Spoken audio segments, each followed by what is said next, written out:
اس گہرے جائزے میں خوش آمدید۔ خوش آمدید۔ آج ہم پاکستان کے 2025 کے بجٹ پر بات کر رہے ہیں، لیکن صرف اعداد و شمار نہیں بلکہ اس کے پیچھے جو بڑی تصویر ہے اسے سمجھنے کی کوشش کریں گے۔ جی بالکل، اور ہمارے پاس جو معلومات ہیں وہ بنیادی طور پر معروف کاروباری صحافی ہیں خرم حسین، ان کے ایک حالیہ انٹرویو سے لی گئی ہیں۔ اچھا۔ اور یہ بھی اہم ہے کہ یہ جو تجزیہ ہم کر رہے ہیں یہ انٹیلیمائنڈ پاکستان کی جو ٹیکنالوجی ہے اس کی مدد سے تیار ہوا ہے۔ انٹیلیمائنڈ پاکستان، یہ تو پاکستان کی صفِ اول کی AI کمپنی ہے۔ زبردست۔ جی بالکل۔ تو پھر ہمارا مقصد آج کیا ہے؟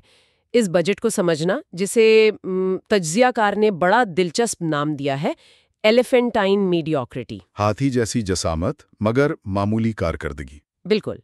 تو سوال یہ ہے کہ جب بڑی اصلاحات مطلب بنیادی تبدیلیوں کا موقع تھا تو وہ کیوں نہیں کی گئیں؟ اور اس کے بجائے ٹیکسوں کا بوجھ بڑھا دیا گیا، خاص طور پر سولر پینلز پر اور تنخواہ دار طبقے پر۔ جی۔ اور یہیں پر وہ دوسری بات آتی ہے، جیو پولیٹیکل رینٹ والی، یعنی جغرافیائی و سیاسی کرایہ۔ ہاں، یہ کیا ہے؟ تجزیہ کار کا خیال ہے کہ شاید اصلاحات نہ کرنے کی ایک وجہ یہ ہے کہ پاکستان تاریخی طور پر اپنی اسٹریٹجک پوزیشن کی وجہ سے عالمی طاقتوں سے مدد لیتا رہا ہے۔ اچھا، تو معاشی پالیسی اور جیو پالیٹکس آپس میں جڑی ہوئی ہیں؟ لگتا تو یہی ہے، تجزیہ کار کا تو یہی کہنا ہے۔ یہ ایلیفینٹائن میڈیوکریٹی والی بات مجھے واقعی حیران کر گئی۔ مطلب اتنی بڑی دستاویز، اتنا ہنگامہ اور نتیجہ کچھ خاص نہیں۔ جی، تجزیہ کار یہی کہہ رہے ہیں۔ ان کے مطابق سیاسی استحکام بھی تھا، اسٹیبلشمنٹ کی حمایت بھی، اپوزیشن بھی کمزور۔ پھر بھی بڑے فیصلے نہیں ہوئے، جیسے پاور سیکٹر کی اصلاحات یا سرکاری اداروں کی نجکاری یا پھر ٹیکس کا دائرہ وسیع کرنا۔ یعنی زیادہ لوگوں کو، زیادہ شعبوں کو ٹیکس نیٹ میں لانا۔ بالکل، وہ موقع گنوا دیا گیا۔ تو پھر کیا ہوا؟ صرف معمولی تبدیلیاں؟ جی، جسے کہتے ہیں ٹنکرنگ آن دا مارجنز، بس اوپر سے چیزیں ٹھیک کرنے کی کوشش، اور سارا بوجھ جیسا آپ نے کہا تنخواہ دار طبقے پر اور اساتذہ پر بھی سنا ہے۔ جی ہاں، پچھلے سال بچوں کی کاپیوں کتابوں پر ٹیکس، اس سال ان کے استادوں پر۔ یہ تو دہائیوں سے جو ٹیکس اصلاحات نہیں ہو رہی اسی کا تسلسل لگتا ہے۔ اسی سلسلے میں سولر پینلز پر 18% GST، اس پر کیا خیال ہے؟ کہا جا رہا ہے کہ مارکیٹ اب پختہ ہو گئی ہے، ٹیکس تو لگنا ہی تھا۔ دیکھیں، یہ دلیل تو دی جا رہی ہے، لیکن اس کا ایک دوسرا پہلو بھی ہے۔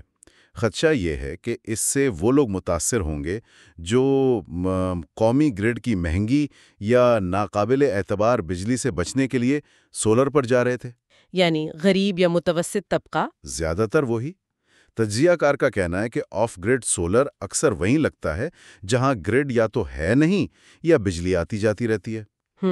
اور ریاست بظاہر ان چیزوں کو کم اہمیت دیتی ہے جن سے عوام کو تو فائدہ ہو لیکن سرکاری خزانے میں فوراً پیسہ نہ آئے۔ اچھا، مطلب جب تک کوئی چیز کمائی کا ذریعہ نہ بنے اسے ایک قسم کی رعایت سمجھا جاتا ہے؟ شاید ایسا ہی ہے، جسے پھر ختم کرنا ضروری سمجھا جاتا ہے۔ تو اگر بنیادی اصلاحات نہیں ہو رہی تو وجہ کیا ہے؟ ہم پھر وہیں آ گئے جیو پولیٹیکل رینٹ پر۔ جی۔ کیا واقعی ہماری اشرافیہ مطلب فیصلہ ساز لوگ مشکل معاشی فیصلے اس لیے نہیں کرتے کہ انہیں لگتا ہے کہیں نہ کہیں سے باہر سے مدد آ ہی جائے گی؟ تجزیہ کار کا موقف تو یہی ہے۔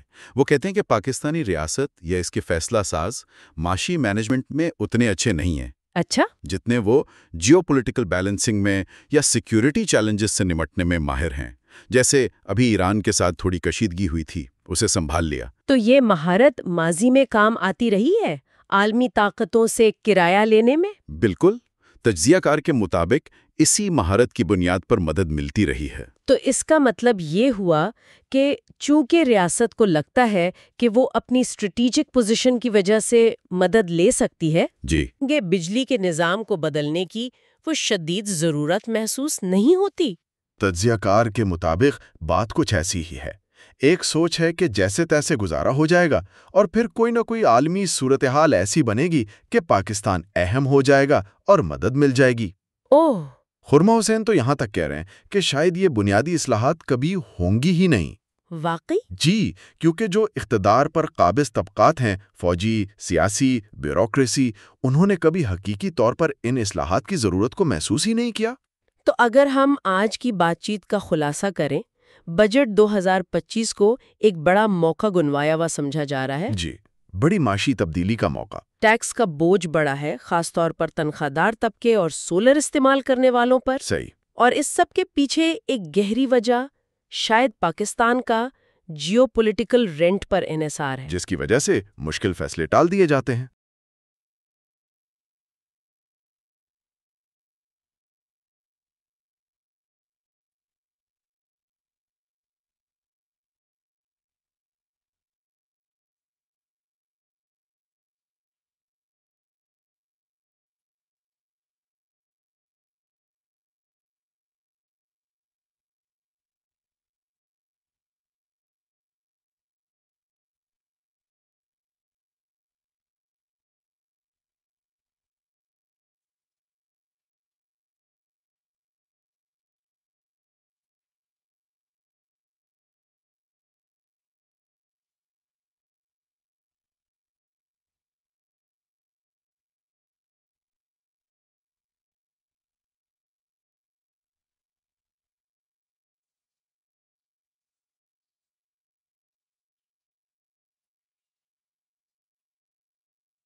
اس لیے اندرونی طور پر معیشت ٹھیک کرنے کی، ٹیکس نیٹ بڑھانے کی، نقصان والے ادارے بیچنے کی یا مہنگے بجلی کے نظام کو بدلنے کی وہ شدید ضرورت محسوس نہیں ہوتی۔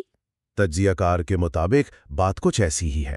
ایک سوچ ہے کہ جیسے تیسے گزارا ہو جائے گا اور پھر کوئی نہ کوئی عالمی صورتحال ایسی بنے گی کہ پاکستان اہم ہو جائے گا اور مدد مل جائے گی۔ اوہ، خرم حسین تو یہاں تک کہہ رہے ہیں کہ شاید یہ بنیادی اصلاحات کبھی ہوں گی ہی نہیں۔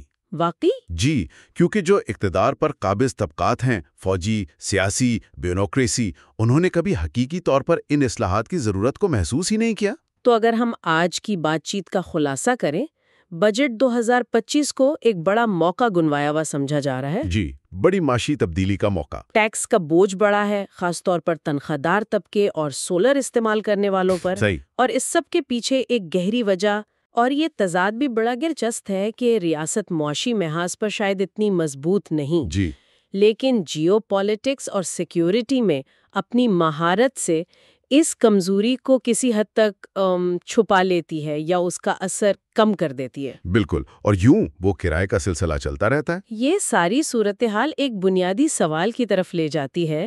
اگر یہ تجزیہ درست ہے کہ قیادت کی اصل مہارت معیشت چلانے میں نہیں بلکہ جیو پولیٹیکل چالوں میں ہے، تو کیا اس ملک سے حقیقی پائیدار معاشی ترقی کی امید رکھنا، کیا یہ صرف خوش فہمی ہے؟ یا پھر کیا پاکستان ہمیشہ اپنی اندرونی معیشت کو مضبوط کرنے کے بجائے اگلے جیو پولیٹیکل موقع اور اس سے ملنے والے کرائے کا ہی انتظار کرتا رہے گا؟ یہ وہ سوال ہے جو شاید بجٹ کے نمبروں سے بھی زیادہ اہم ہے اور سوچنے پر مجبور کرتا ہے۔ بالکل، اس پر غور کرنا چاہیے۔